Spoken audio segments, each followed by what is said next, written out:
ജനാധിപത്യ വിശ്വാസികളെ, സുഹൃത്തുക്കളെ, ഇത്തരമൊരു പ്രതിഷേധ സമരം തെരഞ്ഞെടുപ്പ് കഴിഞ്ഞ് വളരെ കുറച്ച് ദിവസത്തിനുള്ളിൽ കേരളത്തിൽ CPM സംഘടിപ്പിക്കേണ്ടി വന്നതിന്റെ കാരണം ഇവിടെ വിശദീകരിച്ചു.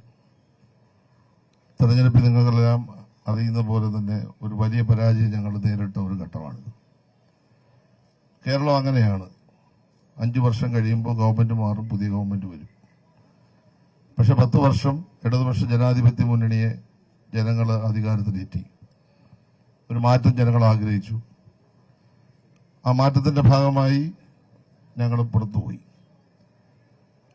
ആ പരാജയം ഞങ്ങൾ അംഗീകരിച്ചു.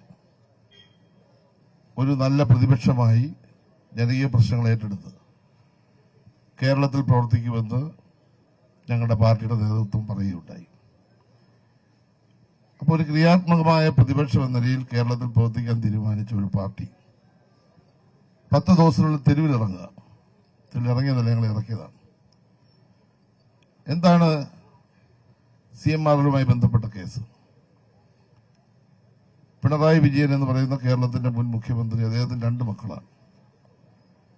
അതിലൊരു മകൻ വിദേശത്ത് ഗൾഫിൽ ഒരു സ്വകാര്യ കമ്പനി ജോലി ചെയ്യുന്നു. ഒരു മകള് വീണ വിവാഹിതയായി ബാംഗ്ലൂരിൽ സെറ്റിൽ ചെയ്തു. ശേഷം അവർക്ക് നാട്ടിലേക്ക് പോരേണ്ടി വന്നു. അവർ ബാംഗ്ലൂരിൽ താമസിക്കുന്ന സമയത്ത് എക്സാലോജിക്കൽ എന്ന് പറയുന്ന ഒരു കമ്പനി രൂപം കൊടുത്തു. അവര് നല്ല വിദ്യാഭ്യാസമുള്ള ഒരു യുവതിയാണ്. സ്വാഭാവികമായിട്ടും പിണറായിയുടെ മകളെന്ന നിലയിൽ എല്ലാ കമ്പനിയും ഉണ്ടാക്കിയത്. അവരവരുടെ ബിസിനസ്സുമായി ബന്ധപ്പെട്ട്, അവരുടെ കുടുംബവുമായി ബന്ധപ്പെട്ട ഒരു കമ്പനി രൂപീകരിച്ചു. ആ കമ്പനിയുടെ പ്രധാനപ്പെട്ട ദൗത്യം, ജോലി സോഫ്റ്റ്വെയർ ഡെവലപ്മെന്റാണ്. അതുപോലെ തന്നെ വിവിധ കമ്പനികൾക്ക് ആവശ്യമായിട്ടുള്ള നിർദ്ദേശങ്ങൾ ബിസിനസ്സുമായി ബന്ധപ്പെട്ട് കൊടുക്കുന്ന തൊഴിലാണ് അവർ കൊണ്ടത്. CMRL കമ്പനി അവരെ സമീപിച്ചു. അവരുടെ സോഫ്റ്റ്വെയർ അവർക്ക് ആവശ്യമായി വന്നു കൊടുത്തു. വ്യവസായത്തിന് ആവശ്യമായ ഗൈഡൻസ് ആ കമ്പനി കൊടുത്തു. ഇത് ലോകത്തെല്ലാം നടക്കുന്ന കാര്യമാണ്.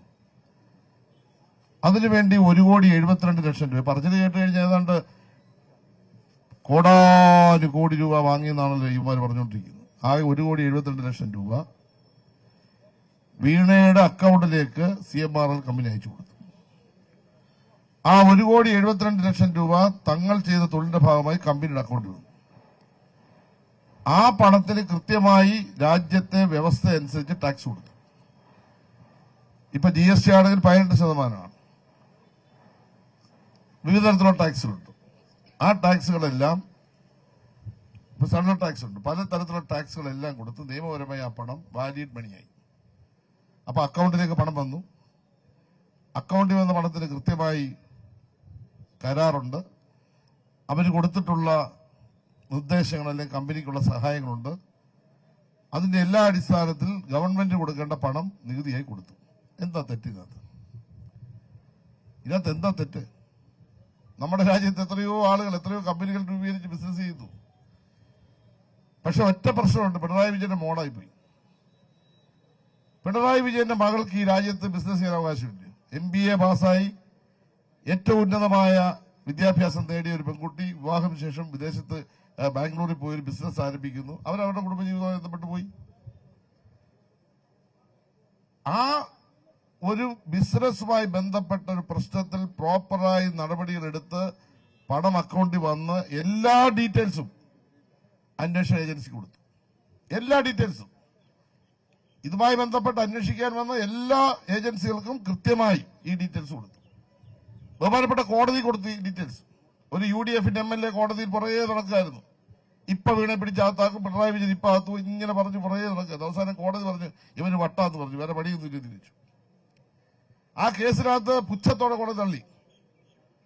ആ കേസുമായി ബന്ധപ്പെട്ട് തുടരന്വേഷണം വേണ്ട എന്ന് കോടതി തീരുമാനിച്ചു. അതിന്റെ ആവശ്യമില്ല, കാരണം എല്ലാം പ്രോപ്പറാണ്. പിന്നെ എന്തിനാ തുടരന്വേഷണ കാര്യം? അപ്പോ NIA കോടതിയിൽ പോയിട്ട് പറഞ്ഞു, അല്ല ED കോടതിയിൽ പോയിട്ട് പറഞ്ഞു, ഞങ്ങൾക്ക് ഈ അന്വേഷണം കുറച്ചുകൂടി നടത്തേണ്ടതായ പ്രശ്നമുണ്ട്. ആയിക്കോട്ടെ, FIR ഇടാൻ പാടില്ല. ഇന്നലത്തെ കോടതി വിധിയാണ്. FIR പാടില്ല, സമൻസ് കൊടുക്കാം. അപ്പൊ പ്രാഥമികമായ ഒരു കേസിന് പോലും സാഹചര്യമില്ലാത്തത് കൊണ്ടാണ് കോടതി, ബഹുമാനപ്പെട്ട ഹൈക്കോടതി പറഞ്ഞു സമൻസ് മതി. സമൻസ് മതിയിൽ എങ്ങനെയാണ് സമൻസ് കൊടുക്കുന്നത്? വീണയുടെ വീട്ടിൽ കൊണ്ടുപോയി വീണ താമസിക്കുന്നിടത്ത് നോട്ടീസ് കൊടുക്കണം. ഇത് സാമാന്യ മര്യാദയല്ലേ? അവരുടെ വീട്ടിൽ കൊണ്ട് നോട്ടീസ് കൊടുക്കണം. നിങ്ങള് കോടതിയുടെ നിർദ്ദേശപ്രകാരം ഞങ്ങളൊരു സമൻസ് തരുന്നു, നിങ്ങൾ വരണം, ഞങ്ങൾക്ക് കുറച്ച് വിശദാംശങ്ങൾ ആവശ്യമാണ്, ആ വിശദാംശങ്ങൾ തരണമെന്ന് പറയേണ്ട ഒരു നീതി ഈ രാജ്യത്ത് നടക്കണ്ടേ? അതല്ലേ നീതി, അതല്ലേ ജനാധിപത്യം, അതല്ലേ വ്യവസ്ഥ, നീതി വ്യവസ്ഥ. ആ ജോലി ചെയ്യേണ്ടതിന് പകരം വെളുപ്പാങ്കാലത്ത് 5 മണിക്ക് 82 വയസ്സുള്ള പിണറായി വിജയൻ താമസിക്കുന്ന വീട്ടിൽ റെഡി ചെയ്യുന്നു. പിണറായി വിജയൻ എന്താ കാര്യം? ഈ കേസിൽ പിണറായി വിജയൻ എന്തെങ്കിലും റോളുണ്ടോ? എന്തെങ്കിലും പങ്കുണ്ടോ? കേരളത്തിലെ പാർട്ടിയുടെ നേതാവായ മുൻ മന്ത്രി മുഹമ്മദ് റിയാസ് എന്തിനു പങ്കുണ്ടോ? മുഹമ്മദ് റിയാസ് താമസിക്കുന്നത് തിരുവനന്തപുരത്താണ്. മുഹമ്മദ് റിയാസിന്റെ കോഴിക്കോട്ടെ വീട് ഞാൻ പോയിട്ടുണ്ട്. ആ കോഴിക്കോട്ടെ വീട്ടിൽ അദ്ദേഹത്തിന്റെ പ്രായമായ മുതിർന്ന പോലീസ് ഓഫീസറായിരുന്നു അദ്ദേഹത്തിന്റെ പിതാവ്. SP റാങ്ക് റിട്ടയർ ചെയ്ത ആളാണ്. കോഴിക്കോട് കമ്മീഷണറായിരുന്നു. ഒരു പോലീസ് ഉദ്യോഗസ്ഥനാണ്. അദ്ദേഹത്തിന്റെ മാതാവ് ആരോഗ്യപരമായി വളരെ പ്രയാസപ്പെടുന്ന ഒരു മാതാവ്. അദ്ദേഹത്തിന് 2 കുട്ടികൾ ഉൾപ്പെടെ 4 പേരാണ് താമസിക്കുന്നത്. അദ്ദേഹത്തിന്റെ ഭാര്യയുമായി തിരുവനന്തപുരത്ത് താമസിക്കുന്നത്. ആ വീട് എന്താണ് റീഡ് ചെയ്ത്? ഈ കാര്യത്തിൽ 1,72,00,000 നോട്ടീസ് കൊടുക്കാൻ കോടതി പറഞ്ഞാൽ ഈ നോട്ടീസ് കൊടുക്കുന്നതിന് പകരം 12 കേന്ദ്രങ്ങൾ റെയ്ഡ് ചെയ്യുകയാണ്. എന്താ കിട്ടി? ഇവർ ഈ 12 കേന്ദ്രങ്ങൾ റെയ്ഡ് ചെയ്ത്, ഞാൻ ഈ മലയാള ഭാഷ ഇപ്പം മര്യാദയ്ക്ക് ഉപയോഗിക്കുന്നുണ്ട്, ഞാൻ അത് പറയുന്നില്ല എന്താ കിട്ടിയെന്നുള്ളത്.